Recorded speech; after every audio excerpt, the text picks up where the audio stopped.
And we're live.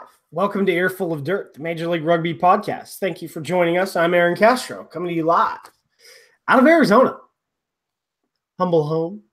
Then I've got Victor and Dan up in NYC, Josh in Denver. He was the deployed member of the team this weekend, and Corey Munson in Iowa. So check him out on Twitter. Get at EODPod and the hashtag EODPod. I guess it's Earful of Dirt, rather, at Earful of Dirt and hashtag EODPod. Are you monitoring Discord tonight, or are we not doing that? No. No, I guess. All right. So how's everyone doing? He is. Oh, he is. He is. Oh, he is. Yeah. So if you were on our discussion channel called Discord, check that out. I guess Corey's going to monitor that one and the comments on YouTube as well. So how's everyone else doing? Yeah. Pretty good. Okay. Same Doing answer okay I as give you well. every single weekend. Likewise, I'm doing well. Thank you for asking.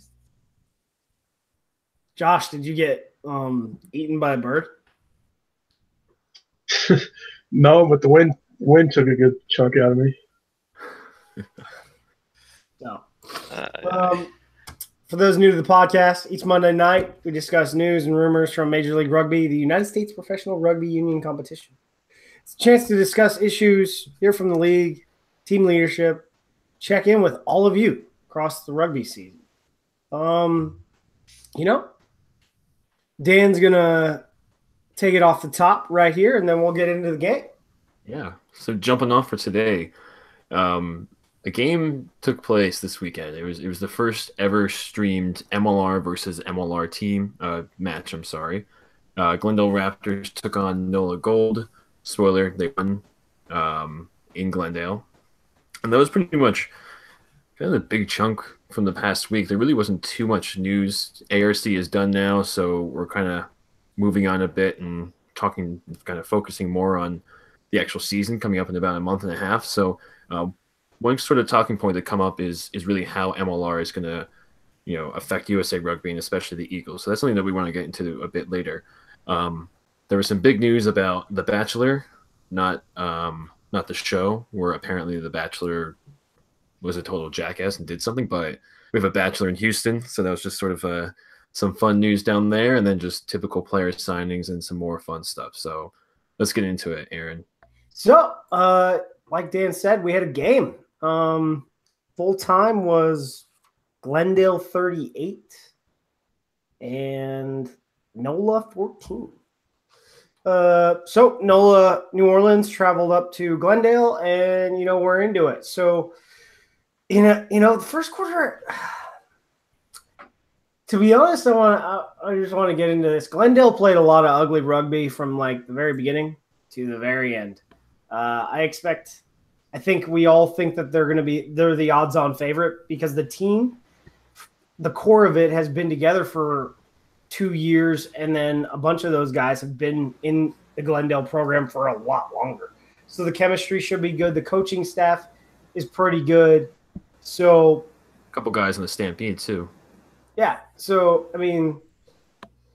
11 capped Eagles. Think about that. Pretty good. So you expect them to lead the way when it comes to the league and the quality of the game they're going to play. Yes, it was their first run out, but they've played high-level competition throughout the fall. In fact, probably the toughest schedule of any team up until like November-ish. So throughout the first 10 minutes, it was just a lot of cross-kicking, man. Like pinning your opponent back on offense to the point where like the fullback just has to kick back out and trading kicks. Very monotonous. A lot of defense. And I think for New Orleans, they really spent their energy. Nate Osborne uses the blitz defense, which,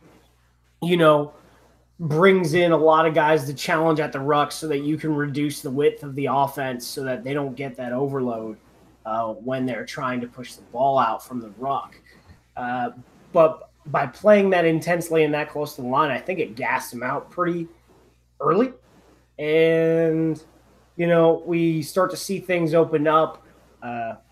Bryce Campbell scores a try off this scrum that was pretty close, and it was pretty quick. And you just see the chemistry between Sean Davies, Will McGee, and Bryce Campbell from having played together and been in camp together for 6 weeks, and also having been that combination for a very long time before just even the last 5 weeks.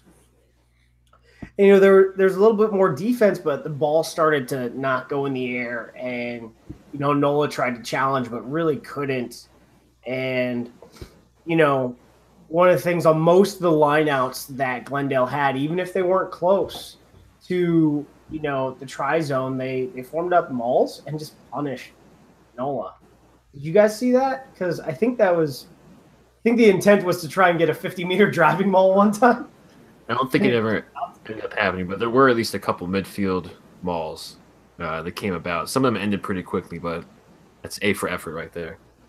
And then I think where you sort of knew like this game was going to take a different turn, or rather not a different turn, but more or less succeed towards Glendale, was their pace started to pick up, and rather than just playing more or less in their backfield, and I would say to an extent messing around with their opponent, they get a maul off a line out, and Zach Fenolio just walks it in for a try. And although Will McGee misses his conversion, there really isn't much of a threat from NOLA throughout the rest of the half.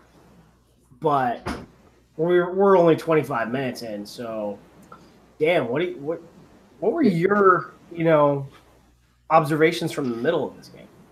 Yeah, I mean, even up to this point, I expected Glendale to win from the get-go.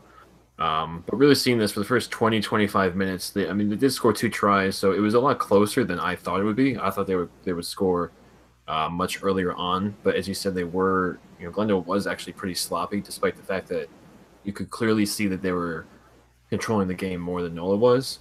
But really, like you said, there was lots of kicking going back and forth and back and forth and back and forth. There's sort of like a ping pong, just back and forth again. But finally, the man of the match, Harley Davidson, he revved up his engines, came right in for a try. I think it was around 32 minutes or 34 minutes, just close to right before the half. Ran right in. It was a beautiful try too. It actually reminded me a lot of the Mattias try when he was against Canada. Just slipped right on the wing, through some players, and an epic dive right into the try zone. So that was really beautiful. But then NOLA actually got right back into it. They scored just a couple minutes later, right before the half, 39 minutes. Matt Houston scored, bringing the final halftime score to 19-7. So like I said, Glendale up until this point was really controlling a lot. But at the same time, despite being down 19-7, I didn't really feel like NOLA was out for the most part. And, I did see the ball, at least NOLA had the ball on Glendale's half quite a lot. And I really think that they gave up a lot of missed opportunities. There was... NOLA had a chance for it to be closer. I mean, they had... Oh, definitely. They had 2 penalties that they did not convert much earlier in the half. So, Who knows? Yeah. And then even right after that, too, right after the half, I think about 2 minutes in, Davidson came back in and scored again. So it was really a quick kind of go. This one being a bit of a different try, though, because what happened was Glendale just started marching down the field, and there was just a massive overload. And you could see the NOLA players just kind of sprinting towards the side, and it was just basically just playing hands at that point. And Davidson just took it, just dotted it down right in the corner. It was a great job by Glendale, but you could really see that the NOLA defense is really just off balance. And from there really wasn't much going back. I mean, like I said, it kind of felt like a bit of a back and forth because Glendale, I think partly because Glendale was playing pretty sloppily. but they still controlled it. They still took it over, and then it was really their game from here on out. What do you say, Victor? Well, guys, it was as suspected. Glendale obviously was going to come into the game to prove their mettle versus NOLA, and they did. Again, score was 38 to 14. But at the beginning of the match, let's be honest with each other, it looked kind of even to a certain extent. Gold was trying to sort of match the Raptors to a certain extent, but once those 19 minutes passed by and Bryce Campbell scored the first try, the floodgates opened, and it just went after that. By the way, Harley Davidson had a great match, was the Raptor of the match, as they say, and for good reason. Kid was killing it. And actually, I was making a couple of jokes on Discord when we were watching the match that whenever Harley Davidson scores, we need to have like a broom sound or a motorcycle revving up, just for the fact that his name is Harley Davidson. Yeah, I was really upset. I'm going to be honest. I was really upset that there's no motorcycle reference. There's no, you don't see a motorcycle in the background. Power has all these. Wacky. I'm not going to call them uncouth, but some people would call them uncouth, like color commentary references. But like this was that was like gift wrapped. His name is Harley Davidson. Just take advantage of it, right? Just take it. Of course, I completely agree. It's gift wrap, just like the man in the match gift at the very end. Gift wrap for Harley Davidson. It's all a big cycle. There you go. It works out. No, it really was a missed opportunity. And, I said this before, but I really don't know why, because it was 38-14. It was 26-7 at one point. NOLA only scored their second try with like 5 minutes left in the entire match. It was clearly a blowout, unlike the SaberCats when they beat NOLA. It was, I think, like 30-12 or something like that. It wasn't. It was much closer than the scoreline gave.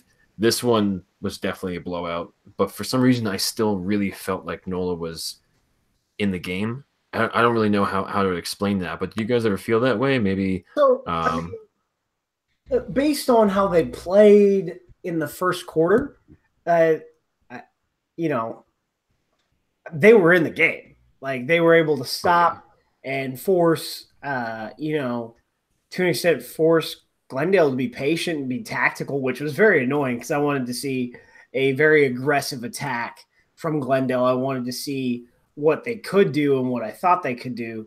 And I think to an extent it might have forced that style early on that, I said gassed them, because word of advice to all MLR teams that are going to travel to Denver, don't get there the day before. Get there either if you're going to get there late, you're either going to show up right on time, like get off the plane and hit the pitch, or get there like 3 days before so that you can acclimate to the area, go out, practice hard, and breathe that thin air. But, I think that really affected them, not necessarily because people talk about the humidity. Well, I don't think the humidity in New Orleans in the winter is really that much of a factor. But in the summer, it might be helpful because they're going to be breathing dense air, and it'll just make it harder to practice and harder to train. So if they travel to, Glendale for, let's say the semis, well, they're going to be training in a harder environment than the crisp mountain air that good old Josh has. From the bayou up to the Mile High. Rocky Mountains. It's going to be crazy. But I think also a big part of the reason why it, like, especially the last 10 to 15 minutes, just kind of turned straight into pure slop fest and just utter chaos, at least in my mind. They purposely had a lot of replacements coming in. So even though both teams were taking this very seriously, it still was preseason. Glendale actually had 25 guys on their roster. And I think once the half came around, Davies came off maybe 5 minutes after, and then whoever the backup scrum half came right in. So I think this added a lot into, they brought people in right away. This sort of messed up the groove and added into that sort of, mess going on there. Yeah. One of the things that was very interesting is like, Chris Asmus, you know, I mean, you and I both have comments on this. Personally, I thought he reffed a really good game. And like I said earlier, I think Glendale played very undisciplined, and they took 3 yellows. The fact that they still, you know, beat NOLA by, you know, 24 points says a lot, because they played the game with 14 guys on the pitch for 25 minutes. So almost half the game. Well, not almost, but hey, to be fair, that first one was because Casey Rock's freaking tall. Well, so the first one on the replay, I felt that you could have gotten away with it. You know, it wasn't direct. So I wasn't. It wasn't that. It wasn't really egregious for me. What was the call on that one again? I missed. High tackle. It was high tackle, but he went straight yellow because it was direct to the neck. It didn't like come up to the neck. Yeah. He called it because he just hooked him right on the neck. Yeah. Yeah. And then I know there were 2 others with John Quill and Luke White. Luke White's actually was my favorite, because I think Dan Power was saying, as they're trying to figure out what's going on, he's like, Luke White, he's the nicest guy ever. Yellow card. It's like, oh. Okay then. Never mind. That was really bad timing by him. But yeah, I really I found it sort of funny, but it was actually really good to see that he was basically playing the whole philosophy of keep it strict, and then you can stretch it out. You know, as the season gets along, or I think they say like, it's like a rubber band, where if you have it stretched out to begin with and you play loose, you can't really, you know, unstretch it. Well, that was a comment. He made that comment too. Grant and I had some discussions about this. Like, you guys should follow his Facebook page, because he has stuff to say. But he talked about how MLR needs to get all of their players coaching certified and ref certified, at least AR certified, so that they understand the law. Because if you remember, not this Six Nations, but last Six Nations, Italy didn't contend at the ruck, so that there was no offside line. Established. And James Haskell and Owen Farrell are trying to like talk to Poit, and he's like, "It's not my fault you don't know the rules." Well, remember they went to him before and like, "Hey, we're gonna do this. Is this okay?" Yeah, it's fine. I loved it. England has used that same tactic. It's funny because, which is hilarious. Probably. Well, it's funny because it was confusing at first when you saw that, and it was really funny seeing the players who are some of the best professionals, been playing for years. They go to the ref and they say, "What do we do?" He goes, "I can't tell you how to play. Like, it's simple." I mean, it took them much longer than it should have to actually like figure out, oh, I can just pick up the ball and just run straight like I'm playing league. If they're not going to do that, then you just play pod rugby. Come on. Yeah. It's pretty easy. Going back to Asmus being strict, I thought he was kind of loose a little bit, because John Quill's yellow card, that could have been a penalty try, because they were right there, and he gave him the yellow card for repeated infringement. Yeah. And then there was in the line out, he was trying to was where he was like 1 foot short of the freaking lineout.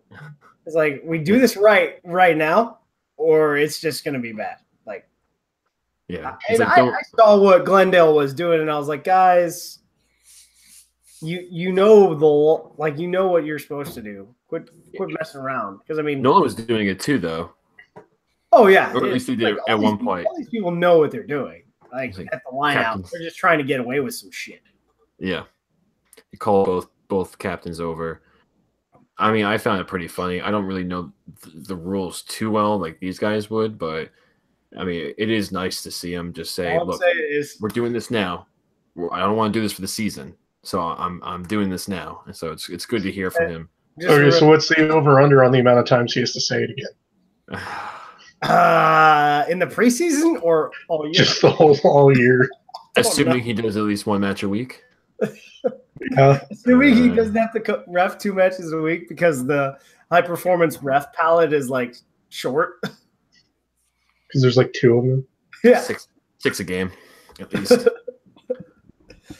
Can we get some numbers on that? Can we put that up? Put a poll over under how many times he has to say that per game? This isn't sevens. Yeah. This isn't soccer. So what we just have to keep track and write an article at the end of the year, best ref quotes. Yeah. That's actually a good one. We should definitely do that. But one question too is since we've seen Glendale against NOLA and heard Houston against NOLA, based off of these 2 games, which do you think is better? So not just based off of the score, but based off of what you actually heard about them playing. I know with Houston it's tough because they haven't actually recorded. So we did everyone see the bootleg? Not for NOLA, that was for Ontario. No, that's what I'm talking about. Did everyone watch the bootleg tape? I missed it. I would say some guy in the street for $5. The quality of that game was about right, I thought. The skills were tight. Players played pretty disciplined overall. There was pace. Like even the Canadians had some dudes that could run.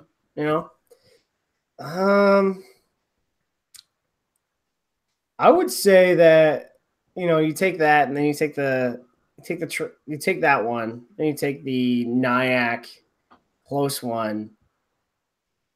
I'm going to say right now, I would say, considering how sloppily Glendale played, they're going to play like that, though. I think they might lose, but I think they would win by 5. Earlier in the year, I would have said they would have won by 20. Really? I had the other way around. I had more confidence in Houston weeks ago, before and maybe after the first or second or after the Uruguay game.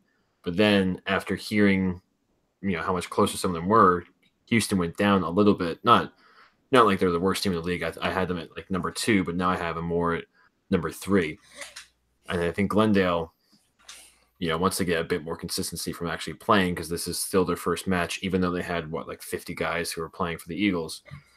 Once they actually start playing, especially because Houston and Glendale are playing in June on the same day as the test criticism match. For this one. Dave Williams has been open in stating that they only they train as a full squad, so that means all their match fee players, not just their full-time players, because their full-time players train all the time.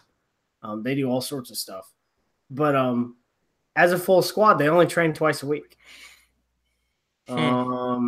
Seems consistent, so I'm assuming they train with the amateur side too. Well, one of those 2 days, the academy side practices with the Raptors. But do you think that's going to have to change? Because we saw how they play. You don't think so? I think it was just getting them into game shape. That's all they need to do. Because, look, we've seen how Houston's evolved. They went from that blowout of Seattle to getting blown out by James Bay to playing Uruguay close to then becoming more and more consistent. And I think it's gonna become like Pro was. It's gonna be sloppy at first, but as the season progresses, it's gonna get crisper and crisper.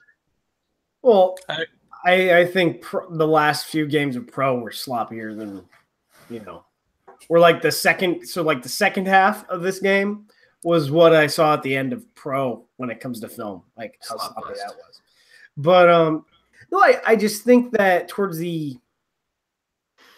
I think that he's gonna have to change how he wants to train, and I think he'll gather the data necessary to make that decision through preseason, because they play 5 preseason fixtures. Right. And the reality, only 3. Yeah. So 3 over 6 weeks. Yeah, it's this one, March 30th against Utah, and then the next week against at Nyack. Okay. Glendale's playing at Nyack? Yeah. Oh. Oh. Wonder why they didn't set up a Rooney match for that day. That's what it was originally, but then they changed it to Nyack. I'm just going to assume it's either Nyack or Rooney.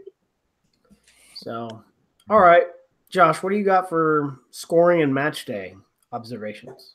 Yeah, you were there. What happened? Yeah. The wind happened. Yeah. So there was the high school game beforehand. We had NOLA Jesuit against Regis Jesuit.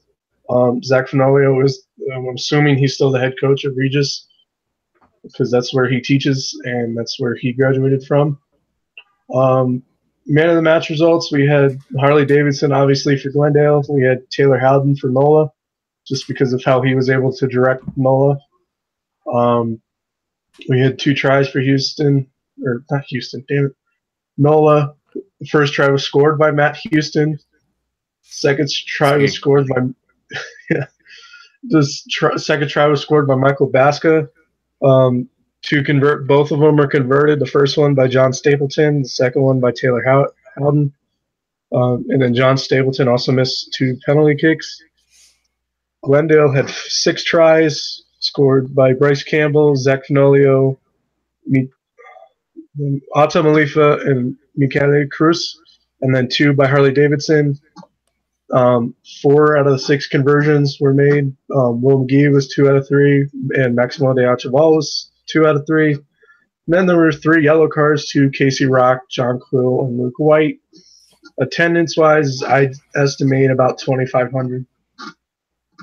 What about like game day experience? Because we know Houston really got like the Saber Kittens, and they really, threw stuff around. What did Glendale really do with their like game day stuff?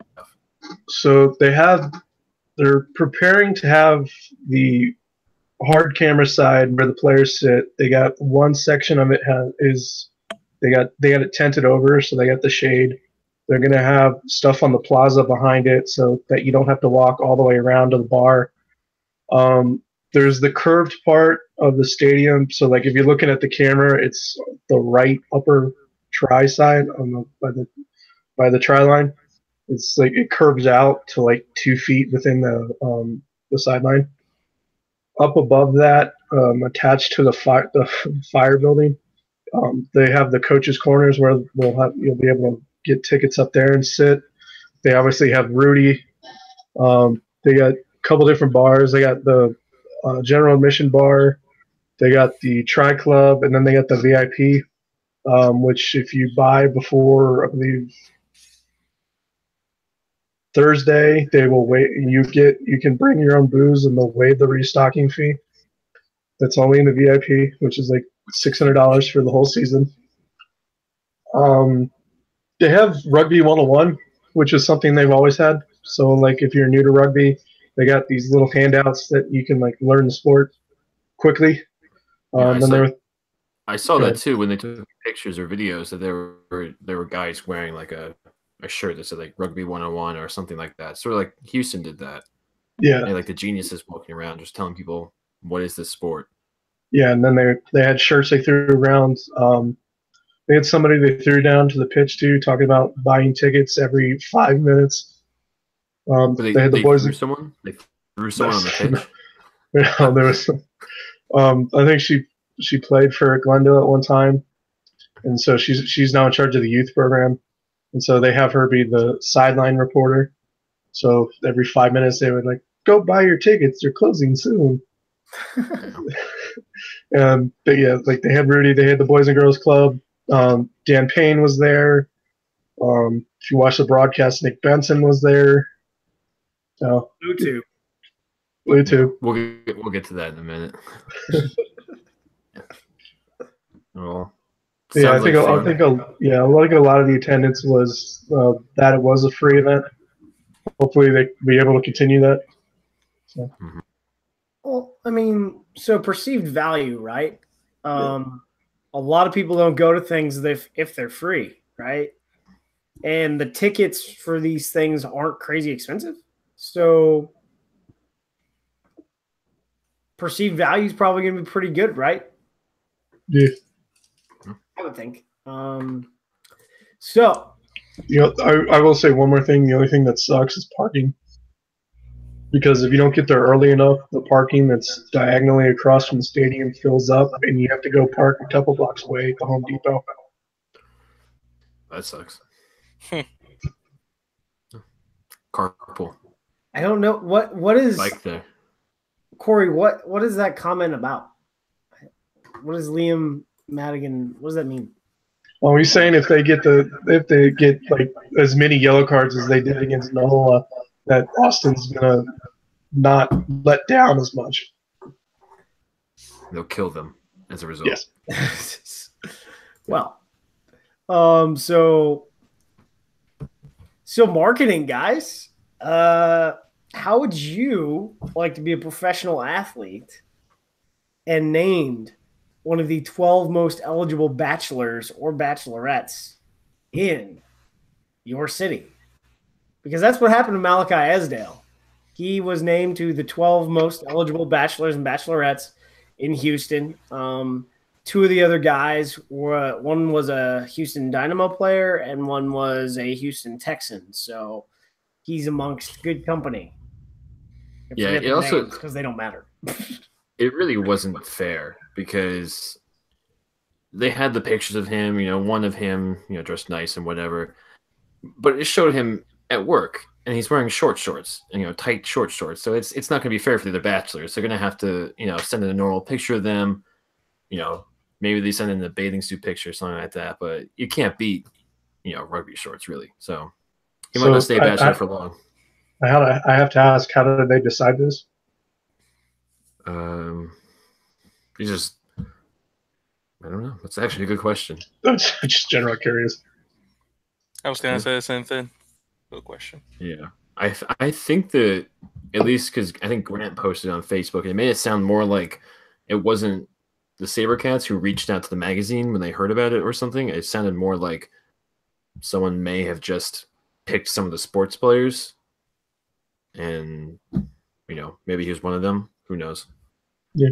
Well, the other dudes were like doctors, but I will say that they're the Houston marketing people. They contract Mindy LaVon. She, like, the marketing firm she works for is IMG, and they do tons of, like, if you look at what she does on her personal Twitter and then what she does with IMG.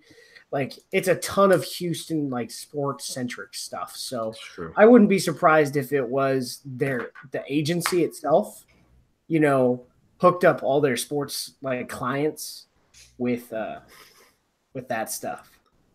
Yeah. Yeah. Perhaps.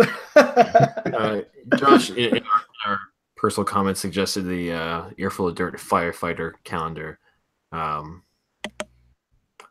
I don't know how well that would work out.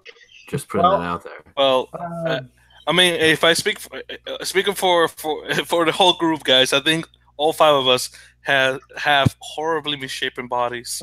Whoa! Maybe Aaron's like the only one. Okay.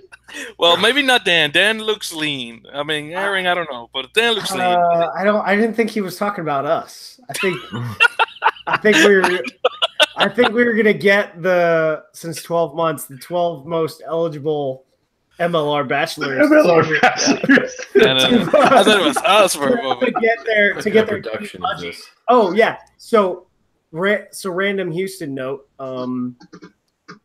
Budgie Smuggler is now making Houston Sabercats budgies. I didn't actually know what that was until. What the heck is a budgie? You don't know what a budgie is? I don't know what a budgie is. What is a budgie? What? Seriously, I don't know. What is that? It's a banana hammock. A banana hammock? No, it's a Speedo. Speedo. Oh, really? And it's that's all what like banana hammock is. Yeah, well, no, banana hammocks are a little bit more. I mean, I don't really know the specifics of it. I just know basically. So, I mean, Budgie Smuggler sponsors a lot of rugby teams. So you can go, if you go onto the website, you can go get a bunch of different Super Rugby budgies and I think a bunch of different Aviva Premiership budgies. So interesting. There was I didn't even know what it was until today because the Egg Chasers were in Spain for their Tier 2 tour. And they mentioned, like, I haven't seen so many people wearing budgie smugglers and I forget what it was, like bathrobes or trench coats or something like that. And I was like, what the hell is a budgie smuggler? I was like, oh, okay then. So, guys, moving on. Let's talk about what Major League Rugby is going to do for the Eagles. Why are we here, man? I mean, this is why we're here. Yeah. Why are we here? Definitely That's a good question. Major League Rugby. I don't know. I feel like I've been kidnapped. Yeah. I don't know. It's still there's still like a Colorado State Rams flag in the back, so I think you're all right. Yeah. Oh yeah. So why are we here? Well, I guess really where do we start? I mean, there's so much to add to it. The first part, even just from this specific game, was getting the kids involved. Josh mentioned it, but it was the Boys and Girls Club actually sent a bunch of their kids there.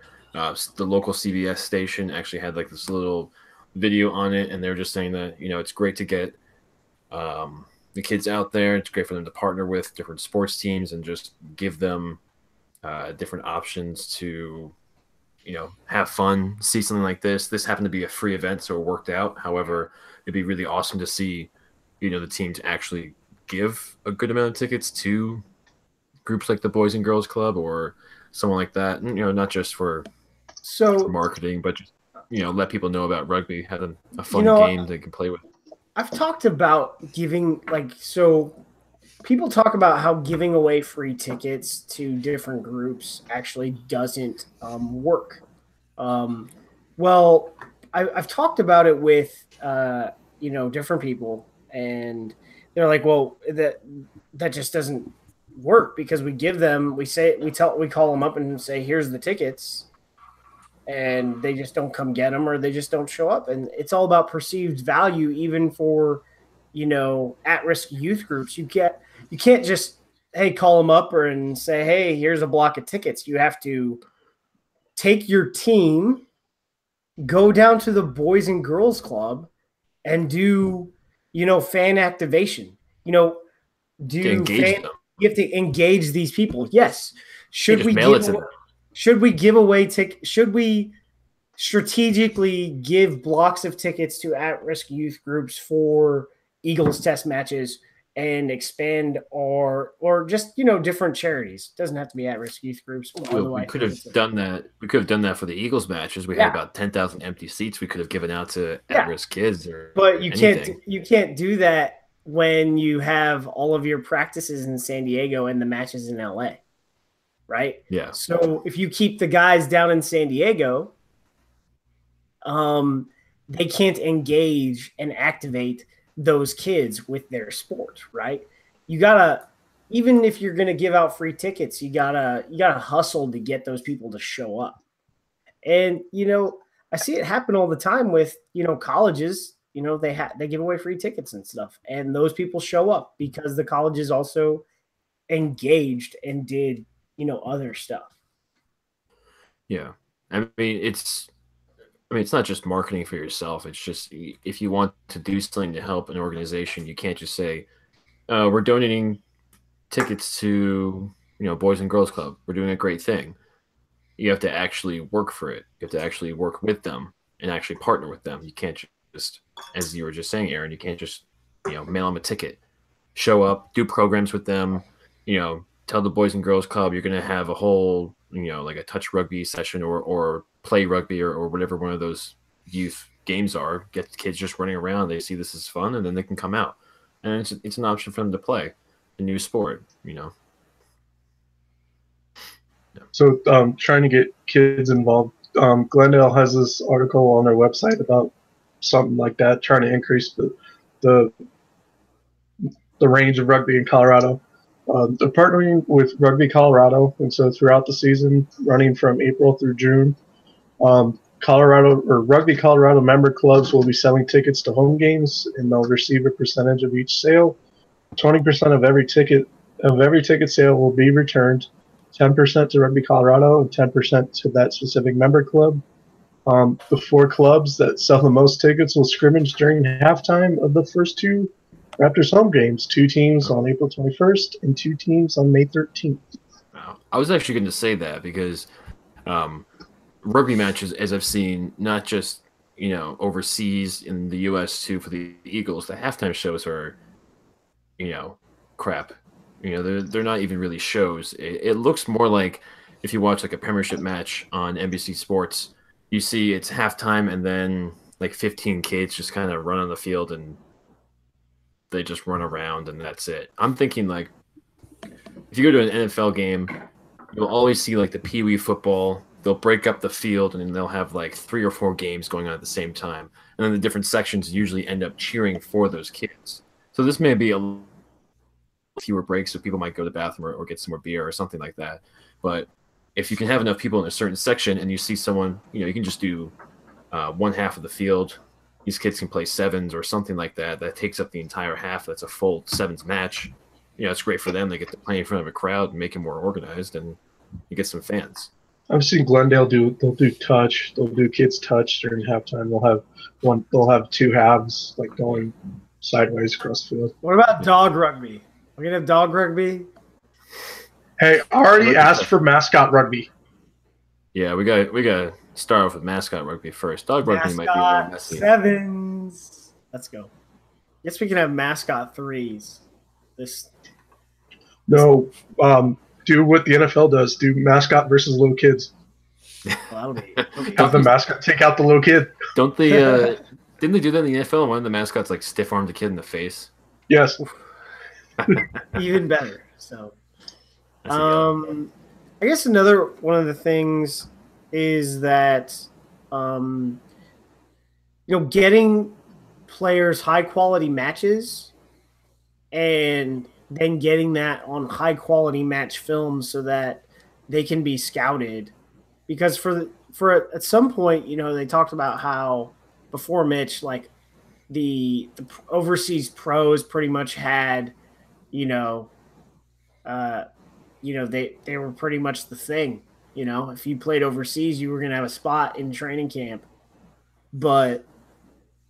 And part of that's because if you're not playing a good opponent and you don't have good film. I mean, what is the high performance director going to do with you, right? The only thing they can really base off of is if you just happen to speak to the coach and the coach recommends them or something like that. But it's so much different than being able to actually watch the game and see the player against other potential players, as opposed to them just being the one that stands out in club rugby or even college. They usually end up getting like 1 or 2 college players. Well, so let's take that out further and go to like high school. I know we got programs like the Atavis program. What does MLR do to that? Does it decrease its? Well, I mean, so Atavis, to be honest, I mean, although they have good coaches, they're doing like weekend camps, and it's not really consistent. It's good, but it's not consistent. It's not, and so it's expensive. The weekend camps, the coaches are good. Like Darren Morris is a coach, Greg McWilliams is a coach for them. I mean, they've got good coaches, but you can only do so much in 2 days, right? Yeah. It would be much different if they ran residency camps for all the time. They usually only were running like 1 residency camp for girls, and it was only a week. For like girls high school All-Americans, and they charge a really boatload of money. It is pretty expensive. I think if Atavis or Tiger, even Northeast want to stay relevant, Northeast is very relevant. What they do they do a lot. But like Tiger shut down their facility, so they are basically a traveling academy. It's a lot of them focus on sevens too. Yeah, so it really Tiger no longer is focusing on no longer doing 15s. They're gonna do a 10s tour, I think, and then they're going to run a domestic sevens like invitational sevens team and Super sevens. a foreign sevens team. So I mean, Atavis, I don't know. It's going to require them to compete, or they will be pushed out. They're partnering with. I mean, I don't want to say partnering yet, but they're definitely working with the Seawolves in some capacity because they have a couple. Because Rebby's there. Well, yeah, I think Atavis, like I think they will reshape to an extent, and probably form the backbone of the Seawolves Academy. Probably. They also have their own football side too, so it's football and rugby that they focus on. But they have the Seawolves signed like 2 or 3 players who happen to be coaches for Atavis. Yeah. So it makes sense to work with them.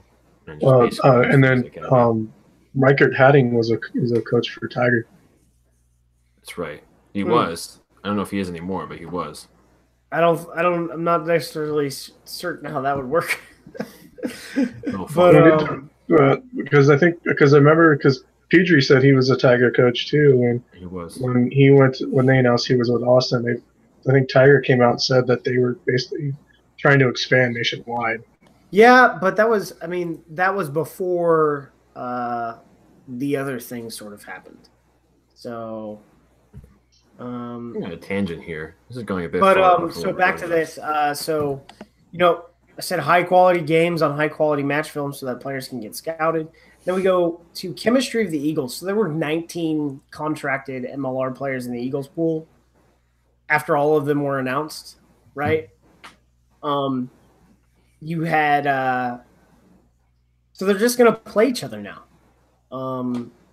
for the most part. So rather than sort of be spread out across D1 rugby and not play each other all the time, they're going to get that experience and chemistry of playing each other and with each other. I would say similar to like the Uruguayan club system to an extent, with how much those guys see each other on the pitch and, in the weight room. And, I was just going to say one thing with the chemistry too, I really feel like a lot of the players, if they're not, the 5 or 6 overseas players like AJ McGinty or someone playing the Premiership or top 14 or whatever, if they're not playing there, they're going to be MLR players. And I mean, even the depth players for the Eagles will be MLR starters. I think we'll be at the point very soon where it will be impossible to play strictly amateur rugby. And be on the Eagles. Yeah, you can get identified, but to be honest, Daly and Mungaloa, hey, they perform well enough to get a contract, so somebody needs to sign them, but they can't be playing for their clubs. They both play on Life West, or is it Life West and SFG? Golden Gate, I think. Yeah, Daly plays for SFG. Oh yeah, and Mungaloa plays for Hulu Hollow, plays for Life West. So they need contracts, and they can't be playing at that level for too long, because at some point you're just not going to get the level of competition you need, and I think that's going to be very fast approaching. And I think that's actually really good to see from this, because I know a lot of countries have it where you have to play in this country in order to actually make it, or they're coming up with different exceptions and stuff like that. But that stems a lot from the fact that the union came first, and they played rugby for 100 years like crazy, and then professionalism came. Whereas for us, we did play, but we've never really been that dominant. So in order for anyone to actually play, they had to go overseas. But now that we're having professionalism, while it won't be a requirement to actually play here, if you're not playing overseas and you're not good enough to play overseas and you want to actually play, then you have to come for MLR. But eventually when we get to the point where Pro D2 wouldn't be enough if you really want to make the Eagles, because maybe Gary Gold and the coaching staff will be focusing more on watching MLR than they will on focusing on watching like Pro D2, because the amount of American Eagles who are eligible will be far higher in MLR than it would be in Pro D2 or English Premiership or whatever the second round is. Well, guys, you already touched upon the hopes that MLR would give the Eagles in terms of players such as, for example, Hula Holo Mangaloa or Brendan Daly, who, again, both in Life West and San Francisco Golden Gate, respectively, for them to get, obviously, a higher level of play once they get into Major League Rugby. But also another impact that Major League brings is that players that did not had a platform to show their skills to national team scouts, obviously now can. For example, imagine all the young players coming from MLR that can be chosen to play for the under-20s. And for example, in this year's U20 trophy, which I believe is coming up in August. And then if they win, they advance to the U20 championship in 2019. As far as I know, MLR is doing good things for the Eagles, of course. Well, I mean, like US U20s guys, there's going to be those guys that play through MLR academies and make it, or like Kieran Farmer. Kieran Farmer's not an academy player, just to let everyone know. I mean, he's that young enough guy, to be one. He's young enough. I mean, but he's going to be their second fly half in Houston. Even though they've got like four fly halves that can do it all. I mean, if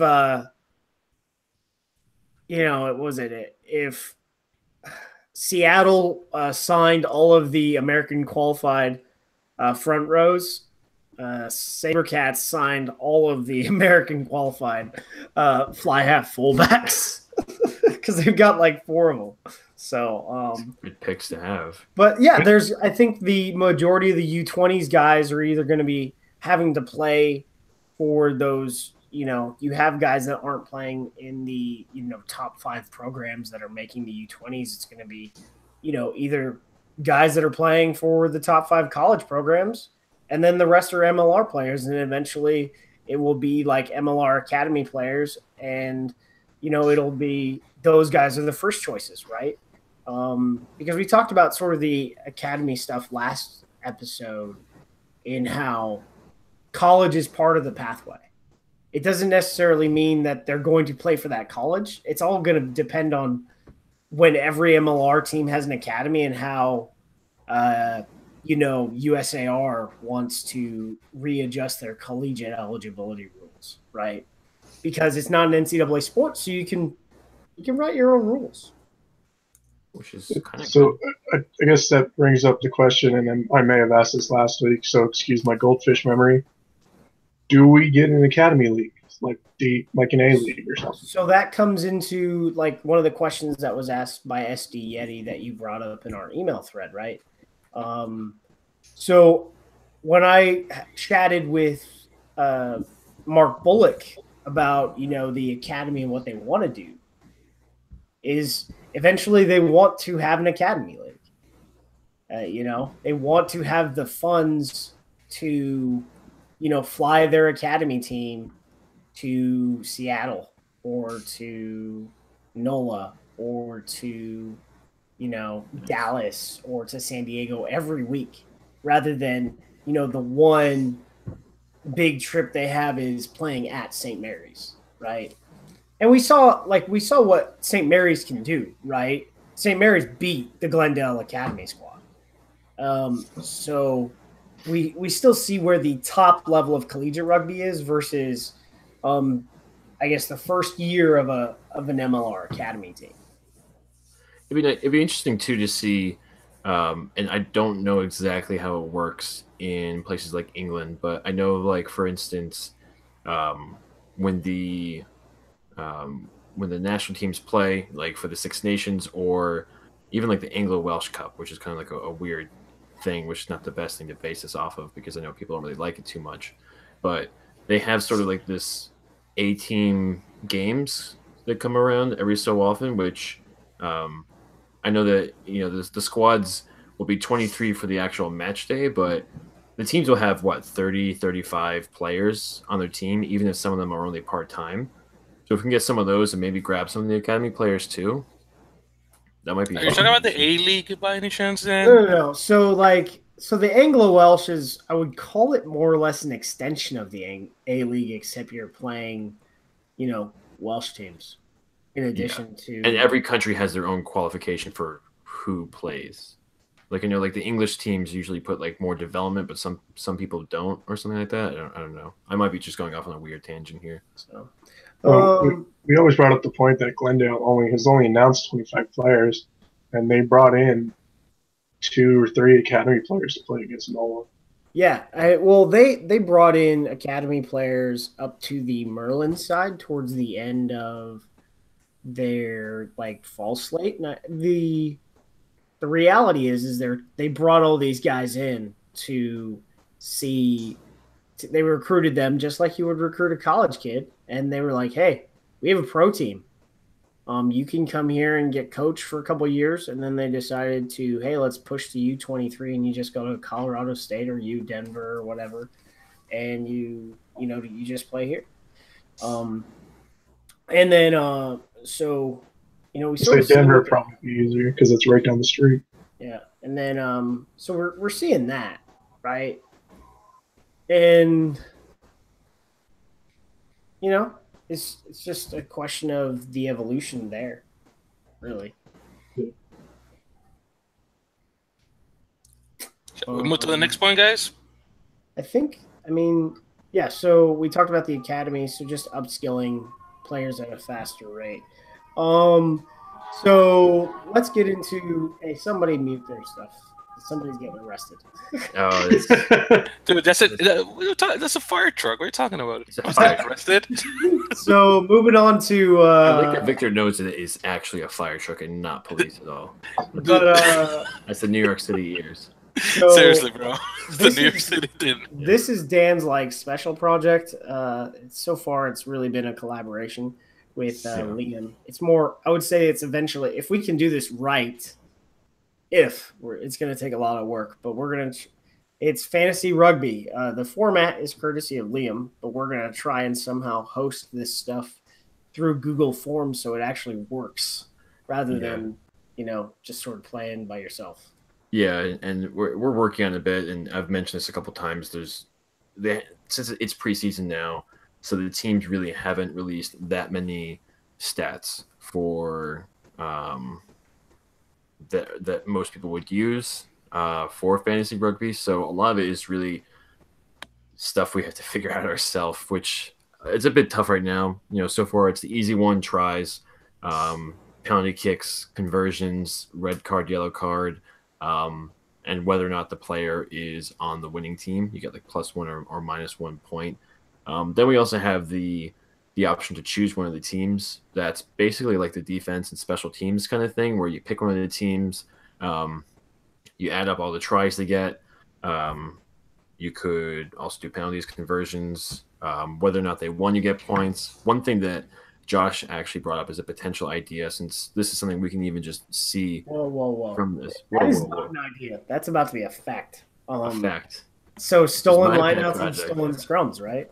Yeah. Yeah, it was that. And then I just had another thought because it reminded me when I think it was Luke White just basically picked Bentar up during the one scrum. If we'd see dominant scrums, eat a point. Well, I mean, the dominant scrum is stealing the ball, right? Yeah. So I think that's where it would be literal. The tracking, if you pure tracking of dominant scrums would take a lot for us to give points. I don't have time for that. Yeah, I mean, I know what you're saying. So we're okay. Say Denver puts Glendale puts the ball in, but even though they win the scrum and they get the ball out, they lose 5 meters, stuff like that. No. So no, I meant what I said because I actually started seeing that a lot more, especially in the ARC, where the loose head is basically picking the tight head up off the ground. I'm talking stuff like that. Well, if you want to hire an intern for yourself, he can pull those. He can get those stats, man. It'd be nice if we had interns. I don't think we're legally allowed to, but it'd be nice, having someone help us out. That would be nice. And we could do college credit. Yeah, we can do college credit. very legit. Yeah. So actually, this match would have been really good if there were some stolen lineouts, because I think Glendale won just about every single one that I was actually watching. Yeah. No one was a bit sloppy on that part. So this is, I guess the idea of fantasy isn't just to pick the team, but if there are 6 teams playing in a week, if you pick the right one, it can go your way. Just kind of to show that, based on the scoring that we used, Glendale had 18 points for fantasy this week, and NOLA had 7. So that definitely makes a big difference when the teams play. As for the actual individual results, Harley Davidson, he had 11 points because he had 2 tries, as well as a winning bonus point. McGee and Deacheval both had 5 for 2 conversions and the winning bonus point. The others, there were some others with just like maybe 1 try, which is 5 or 7 points, depending on whether or not you're a back or a forward. So hopefully something else can come from this. I don't think I didn't really do my score this week, so I kind of feel like a schmuck for actually talking. Liam did. Liam, who's working with us, who actually offered to be the intern, said that he he had 36 points. So that's what we had from there. This, like I said, this is really something that we're developing. We're working on this. We really want to use fantasy, because fantasy is fun. I mean, I love it for football, but we just want the stats to be out there. So I guess if you're our intern, if you can track tackles, if you can track knock-ons, penalties, whatever you can track. Line breaks. What I honestly don't even really know 100% of all the fantasy rugby does, but if you can track all these things, you'll have a high five from me at one point in the future. You can always borrow from Sevens because they do their little fantasy thing. Yeah. So it's a work in all progress. right. But any suggestions, if anyone has suggestions about something to add for this, send it our way. I would like to, if we can figure this out, I would like to make not a legacy league, but rather than, I think the first time is going to have to be, like whatchamadiddly, like DraftKings. But I really like to be able to do this where you pick a 23, for the whole, and you pick 30 guys for the whole team for the whole year, right? Well, so but that would require there to be rosters. Yeah. So in order for that to work, you kind of have to combine that with DraftKings, I think, especially right now with the limited size of the league. I think maybe if it gets bigger. No, I'm saying eventually. I think if we could do this ourselves, if there ends up being like 100 people that decide to do this year, maybe we have to figure that one out. If we have 5 people that decide to do this, that'd be great. Yeah, we need like set rosters, and you need them deployed like on Thursday by every team. Not like it can't be a game day decision. Otherwise, you are going to play DraftKings style the entire time. Yeah, and it is tough. But it would be nice to do like 5 backs and 4 forwards and 3 subs or something like that. And you can choose who you want. We definitely do need to expand this a bit, because some of the players I picked didn't get any points because they didn't score any tries or kick conversions. So, that's something we have to work on too. Yeah. All right, so let's move on to player signings. There were 2 big ones, sort of. Seattle Seawolves announced the signing of Prairie Wolfpack center Mozak Sampson. He is a Canadian international. I forgot what his number was. It's Les Rouges, like 4 or something, I think. He's from Suva, Fiji. Started playing rugby, as a child, because that's what, people do on Fiji. And Samoa and Tonga, they play rugby, right? Moved to Calgary in Alberta at the age of 15. And then he, started playing with Calgary Saints before moving and playing up with the Wolfpack for the CRCs. Sampson is like I said, is a cap 15s player, but he's also capped with Canadian Sevens. He's sort of been outside of the squad because of the centralized program. The centralized program really leaves the guys that can play sort of, adrift. And I think that's going to change very soon because of MLR. He is married to another capped Canadian player, Maria Sampson. She was the 2012 Rugby Canada Player of the Year and was part of the 2014 Rugby World Cup side for, Canada that made it to the finals. So I guess he is the second most famous rugby player in his marriage. Victor, who'd you got? Well, after that lovely couple, we have Anthony Salibird. Now, this was interesting. Now, it was shown on a piece on CW San Diego that was featuring U.S. Eagles Mike Teo, Ryan Matias, and Tacosa Nuenya, that Mr. Anthony Salibird, Cal standout, center/wing, got signed to San Diego. Now, he's originally from Dixon, California. He's a third-generation Cal Bear. Dixon, California. Dixon, well, yeah, Dixon. You know what I mean. Okay. So, in any case, just want to check that. It's not that big of a Dixon is not that big of a place. That's all I'm saying. Well, okay, very well. So, in any case, he's third generation. So, his grandfather ran track. His father was a rugby player. And besides Anthony, you also have his brother Nick, who I don't know if he probably signed with the team. I'm not really sure. In any case, he was a standout out of the Dixon Rugby Club, and he was part of multiple championship teams in both 15s and 7s with Cal. Well, by the way, he's this stated in the CW's San Diego Instagram story that he played wing, but he also played fullback quite a number of times for Cal. So congratulations for him becoming a Legionnaire, I believe is what they call him. Okay, so after Seattle stole all the front row players, do we have any left for San Diego? I mean, they've got. So, I mean, I know Broussard's a rumored player that we saw on social. He can play hooker, right? Can he? He'll have to. I don't know. You might have to. And they've got Purpura, but that's all I got.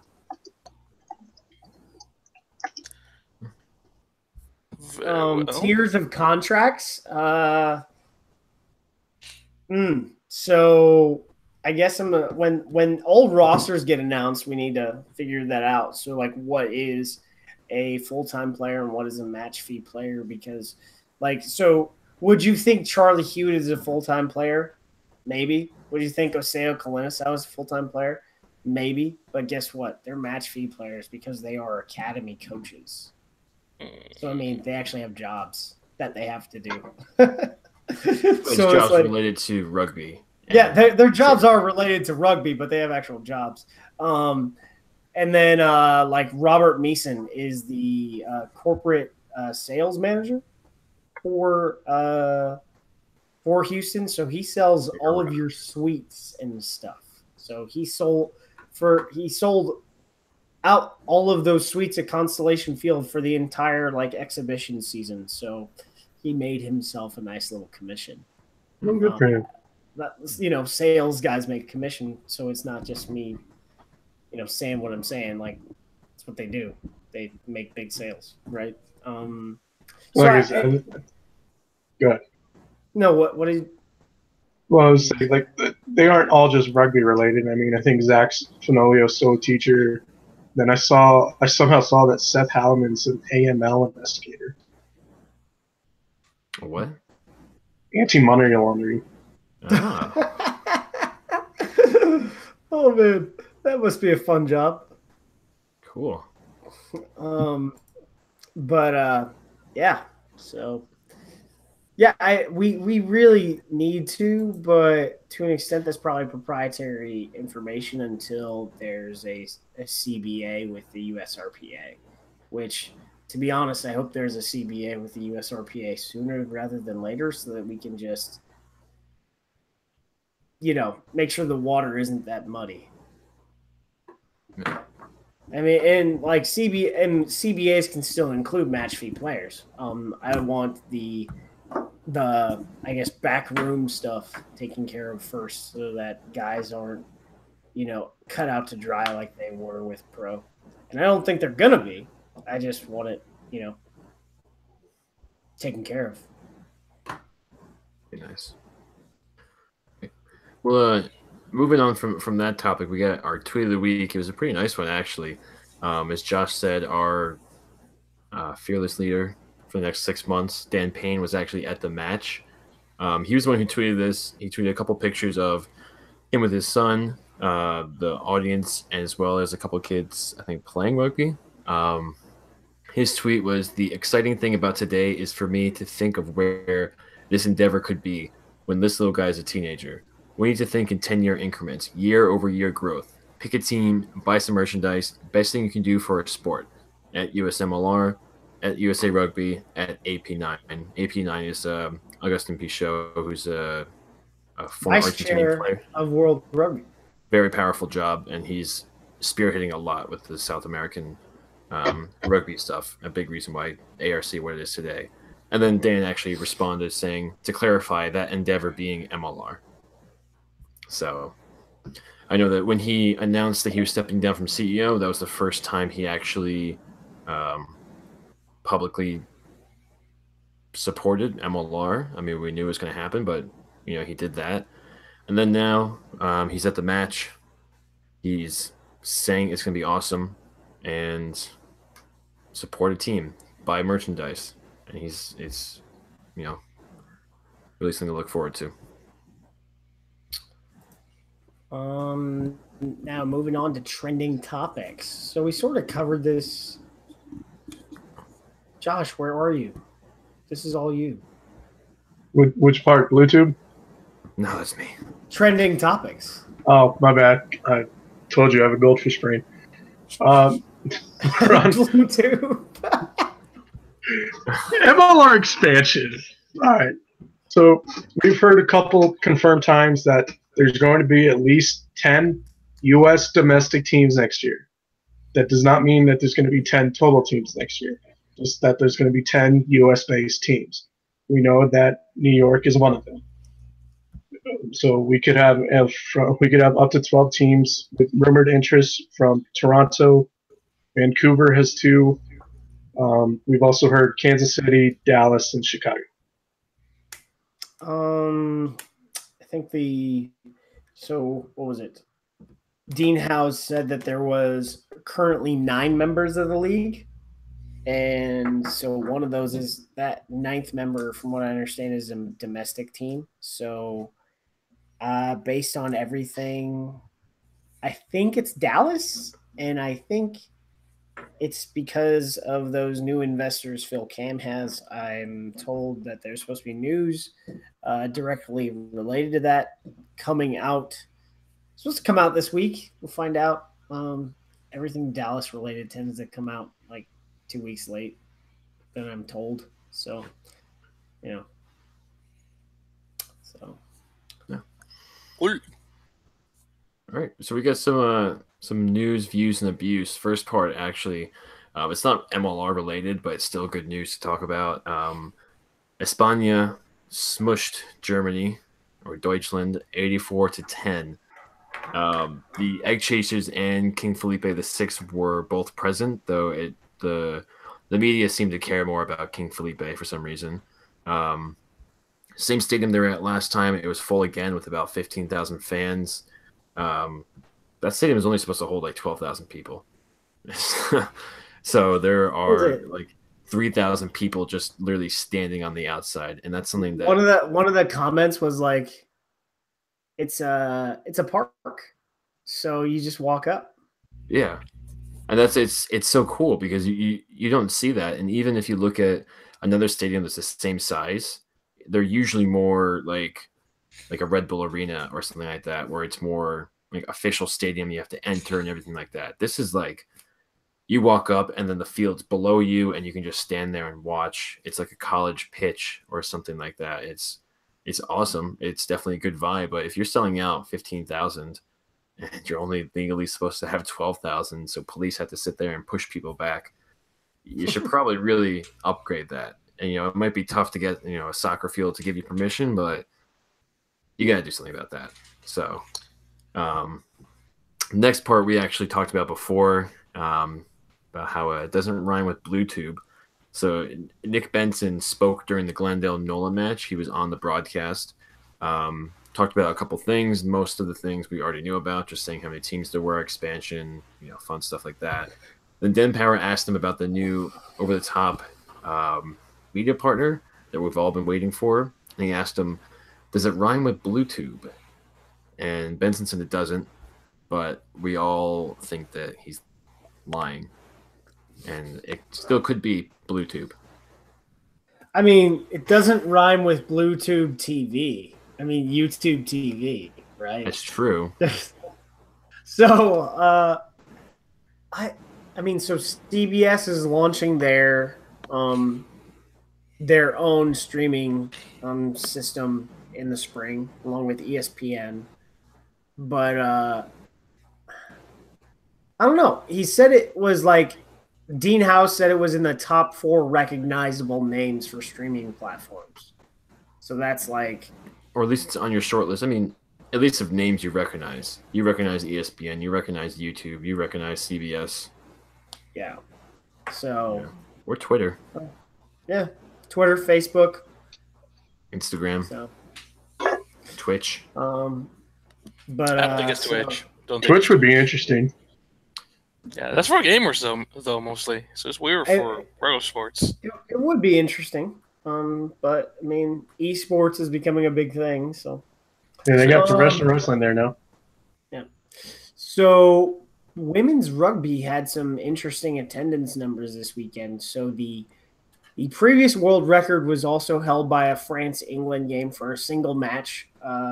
For all those wondering, the final at the Women's Rugby World Cup did not get a record status because it was a double header of the third place game and the the final, even though there was about 17,000 there for that match.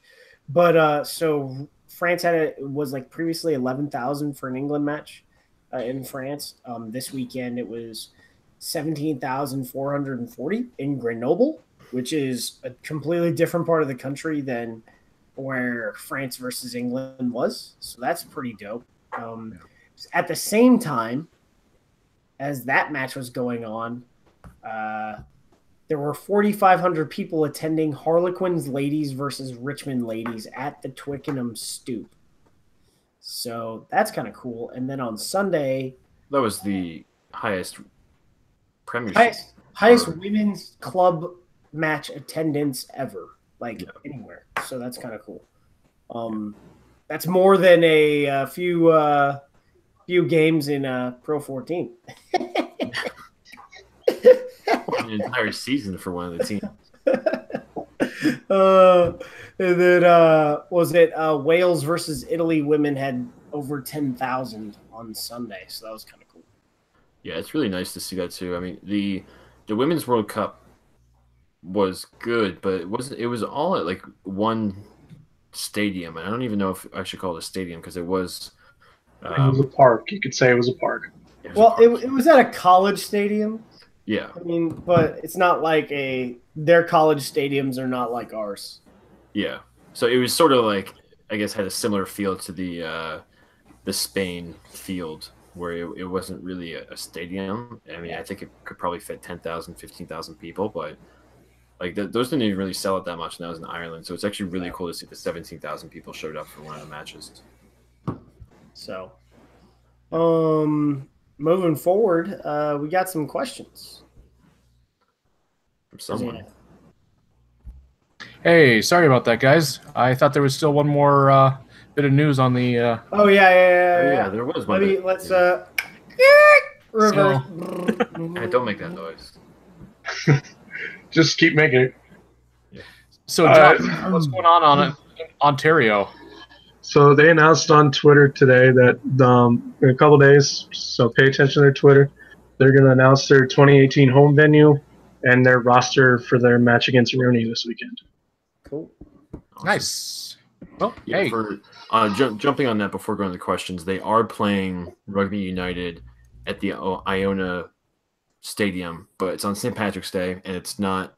They're not really broadcasting it. I think they're mentioning it, but they're not really advertising it. It's more a match, like just to play each other. The one on the 24th, which is next week, that's the one that they're actually selling tickets to and trying to get people to go to. And I was actually at the happy hour that they put on, which is really cool that they're doing all these things. And they had the off the ball interview, and I forget exactly how he said it, but James basically said, "Fuck Boston, we're gonna beat them." So Very New York attitude about things. yeah, it's great. Yeah, hey guys. Thanks for having me on as always. How are y'all doing tonight? I'm pretty good, you know. Yeah, you're still awake. It's Kicking it. yeah. Mm-hmm. All right. A few questions. So let's buzz on through these. These are two of them are from our Reddit page. As always, that's reddit.com/r/MLRugby. And we try to post a comment thread every week, so be sure to check that out.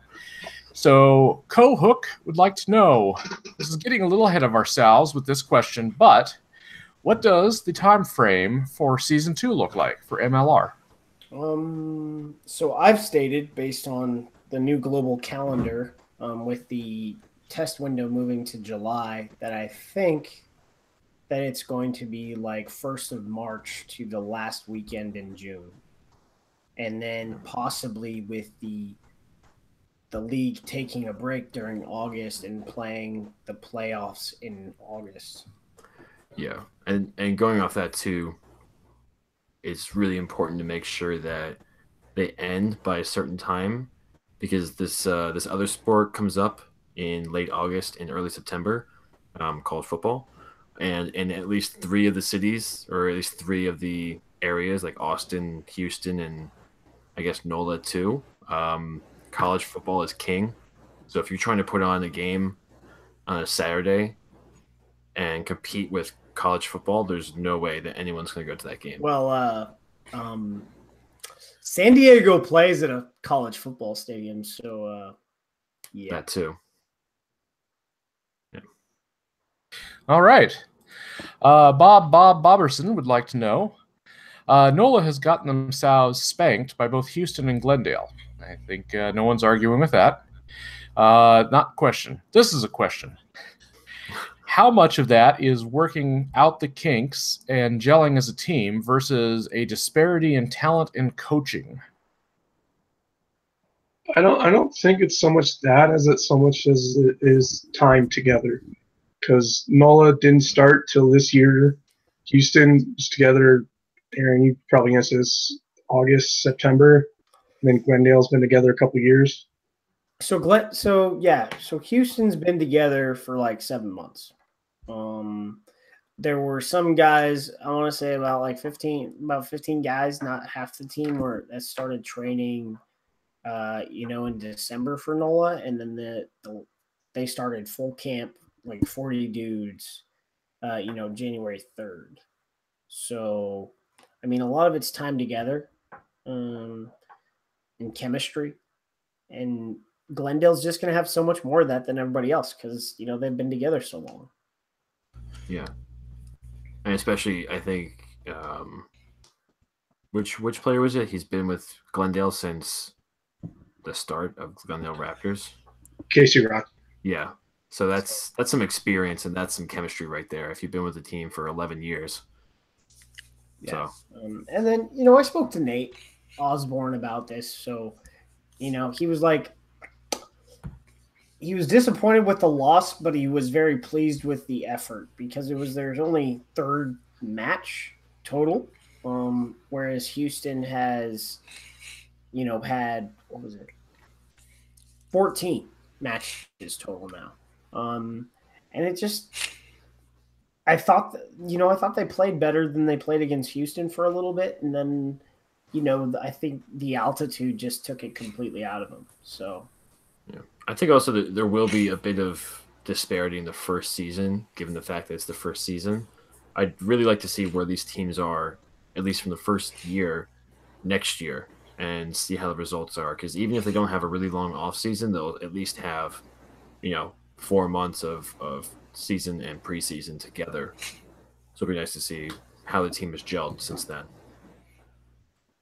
Very cool. Josh, Victor, either of you guys have anything you wanted to weigh in on? Not really. Go ahead, Josh. I'm good. All right. Last question of the night. This one comes actually from the YouTube comments. So let's see, probably down that way, I guess. I'm not sure where they're at right now. Tom earlier asked a question. And so as a preface, I think we're going to go ahead and I'm going to mention this tonight. And then we'll follow up either this week or next week with either a post on our website about this or possibly talk about it on the show next week. So Tom wants to know, now that ARC is complete, who do you think has earned their first 15s jersey for the Eagles going into the World Cup? Who's your 23 and what players are on the bubble right now? I know who played themselves out. Played themselves in. Well, I'm going to say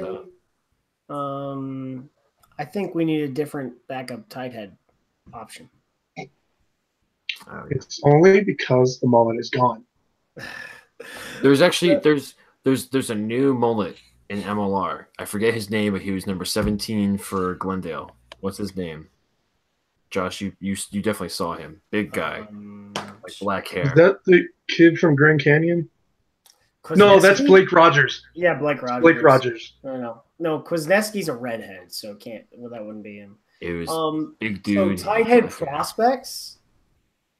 I've talked about Paul Mullen before for Houston, but then you've got Kalepi Fafita and Nick Kwasniewski for Glendale, who I think can push that tight head position pretty hard pretty soon.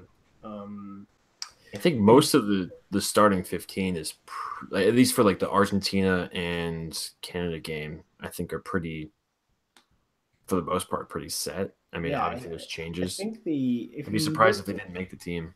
You looked at the roster that was against Argentina 15. I think that gives you a good idea. The guy who I'm going to say who's automatically in is the Hammer. Hammerscheiss. Go Hammerscheiss.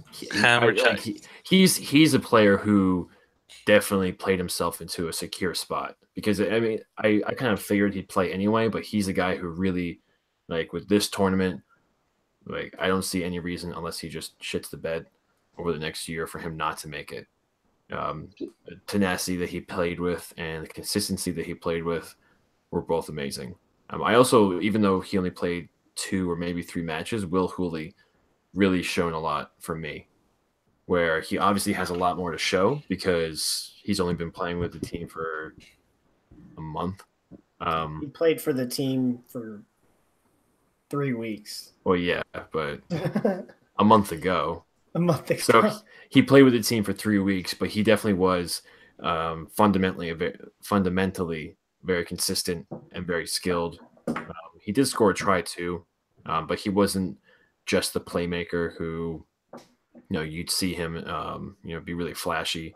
He was just consistently there. The fundamentals were there, and that's someone we really need for the World Cup. Okay, so somebody who got a lot of buzz going into, especially the last few matches at ARC, Saul Mooching. What do you think? Needs more consistent time. Yeah, he needs. He needs a lot more work. So I think he improved a lot, but how much he improved per game showed you the kind of environment he either hasn't been or in. I mean, he's got to sign with an MLR team, or he's got to go play overseas, because the reality is he's currently just playing club rugby with the Saracens right now, and that's not going to be enough. He did tweet like a week ago, "Big news coming soon," but he does that a lot. So was the big news him going up to Vancouver for?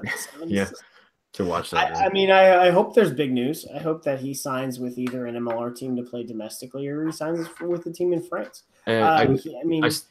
He's an elite athlete, and if he gets in the right environment, we can get a lot out of him. But if he doesn't, you're not going to make it. Yeah, and I think he's really waiting until like the last moment to sign with the team, because if it's a month from now, Victor, what are you laughing at? Because I was backing you up. The garbage truck outside your house. I was backing this guy up. I don't know what it is. There's always noise. I mean, first of all, it's New York. There's a lot of noises. And you're in Queens on top of that, too. So that doesn't help. I'm in a very nice neighborhood. I'm going to put that out here right now. I know people hear sirens in the background. Dude, you just live in Astoria. Get the heck out, okay?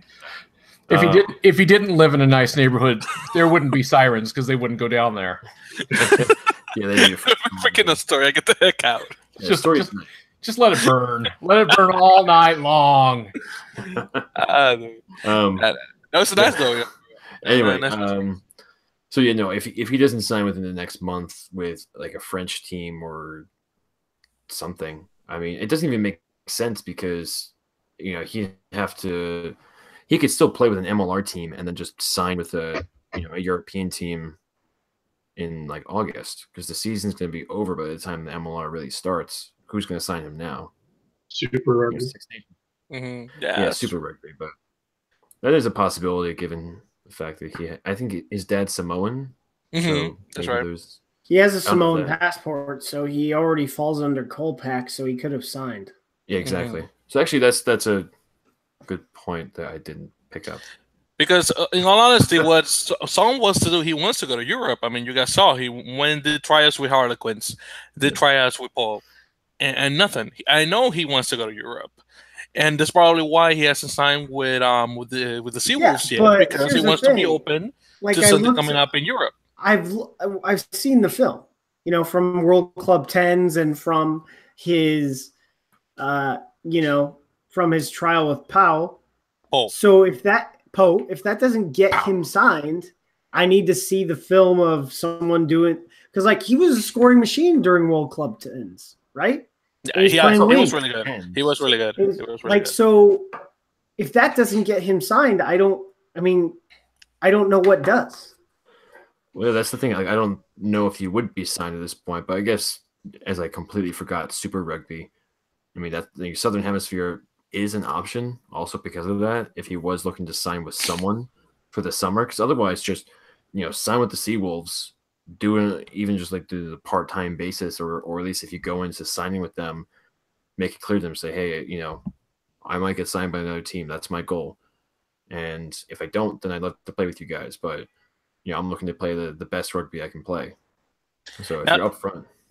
Now the way I see it is that if he really wants to go to Europe and he's just being stubborn about signing with the Seawolves, he needs to stop being stubborn, because the opportunity is not coming in, and he's not going to get any game played. So he better get the opportunity that he has. And like you said, Dan, once this thing's over, if he can, I guess he'll go down and play in RC if he can. These contracts, aren't worth a whole lot, even for the full-time players. So the transfer fee isn't going to be much.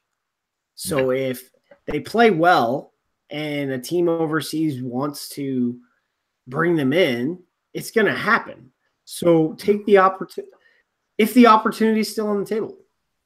So I have to ask, since Seattle has announced most of their roster, any chance he heads down the Pacific Coast Highway? Es posible. For playing with who? The Legion. It's definitely a possibility. I mean, obviously the Legion are a go-to place for people who want to stay close to the national team. They train down there. It makes life so much easier, and the weather is really nice. So, I mean, it's possible. Who knows? His fiance is from SoCal, but she plays softball. She plays softball in Italy. So I think that's one of the reasons why he's been holding out and trying to get a contract in France, or even, in Italy. So Oh my God, no, please, no. He might as well sign in MLR if he's gonna go down and play in the whatever League of Excellence, as they call it. The League of Excellence. The League of Excellence, thank you. The League League Extraordinaire. Excellence, or whatever it's pronounced. Is there still Pro 14 in Italy? Yeah. Apparently. Actually, no. You know They are what? apparently Hey, getting better. Benetton is playing great. But yeah, dude, seriously, Benetton is playing well. It's Oh funny my when God. you, Because I mean, someone, you're not gonna put that guy in Zebra. Zebra's like sucking right now. I mean, Zebra has always sucked, but you want to put that guy in Benetton. when you hear people defending Italy, they're usually like, "No, Italy's getting much better. They're only losing by like 15 now. It's not bad." Dude, that's so funny, but yeah, it's true though. No, but people So genuinely true. like defend them like this all the time. It may be true, but it's still like, we're one spot in the world behind Italy. Just putting that out there. Seriously. Hey, you know it's gotten bad when they're actually seriously considering relegation. Yeah. Yeah, Well, they're not. No one is like considering. fans are. Fans Yeah, are. but I mean, fans Right. are, of course. But are like none of the home nations people like that are serious, or I mean, we saw how the home nations types reacted to my.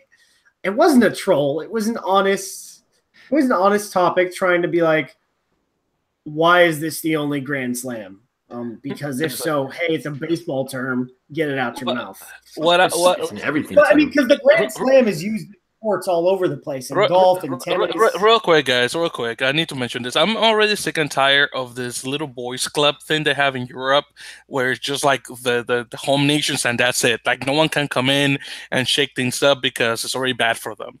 I'm already tired of this mentality. They need to seriously get out of their high horse and let other people come in and play. Like what the hell? Well, relegate. So here's the thing.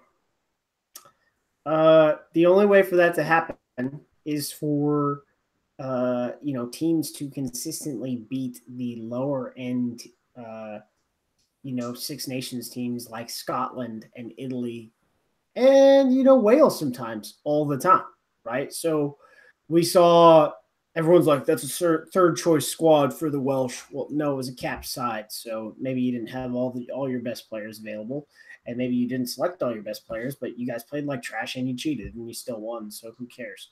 But it was close, but it wasn't a victory. If we want to actually have relegation with the rec, the top rec team has to beat whoever they got.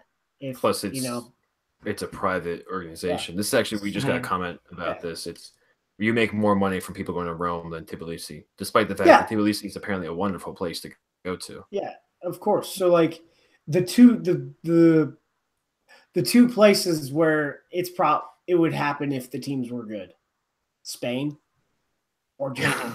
Yeah, Spain or Germany. Yeah, if Spain was as good as Georgia consistently for the past 20 years, then I think they'd be like, oh, we should consider Spain.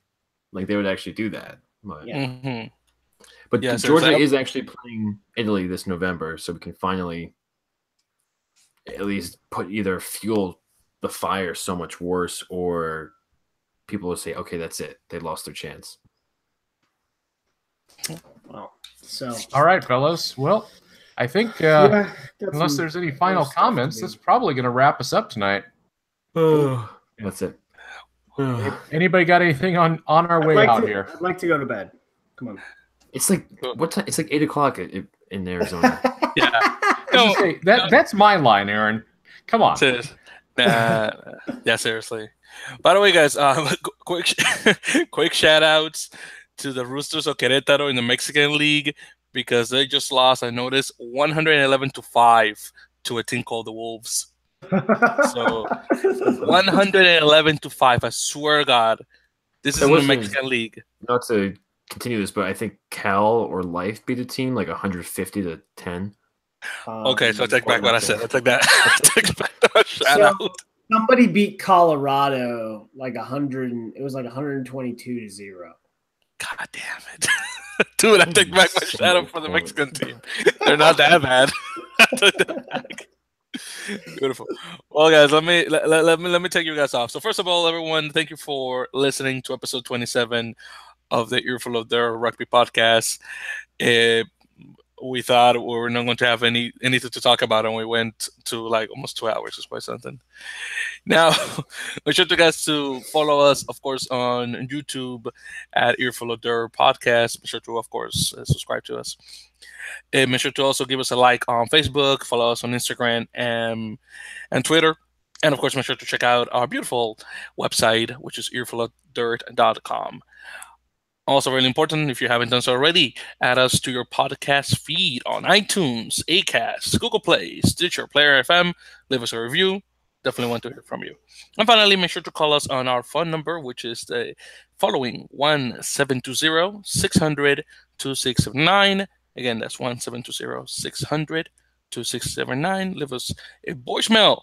And, of course, make sure to join our live broadcast here on YouTube, which I haven't mentioned, 10 p.m. Eastern, 7 p.m. Pacific time. Of course, now we have Discord, so now you can follow us on Discord as well as the chat on YouTube as well. So we're giving you more ways to access the content as we pull it to you live. So with that said, guys, again, my name is Victor. That was Corey. That was Aaron. That was Josh. That was Dan. And we'll be seeing you guys next week. Thank you, and have a great night.